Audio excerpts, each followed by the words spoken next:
Hello everyone, welcome back to our channel How to Tutorials. In today's video we're going to see how you can allow camera permission on Chrome. Well, it is a very easy and simple process, so let's dive right into it. So the first thing that you'd have to do is open your Chrome application on your phone, and after opening your Chrome application, here you will have to go to the settings, for which you can simply just tap on the three-dot bar that you can see on the top right here.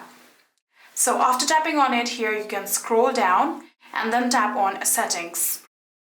So after that, here you can see we're on the settings of our Chrome, and in here you'll have to scroll down until you see the option of site settings. Here you can see under the accessibility there is site settings. You can tap on it, and in here you can see there is the option of camera. You can see it is currently blocked, so in order to allow the permission you can tap on it like this, and in here you can see the toggle button. You can tap on it like this, and in here you can see now the camera access is successfully turned on.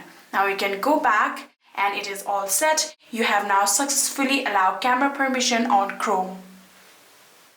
And that is it. I hope this video was helpful to you guys. If it was, please do not forget to hit that subscribe button and like our video. Thank you so much for watching. See you in the next.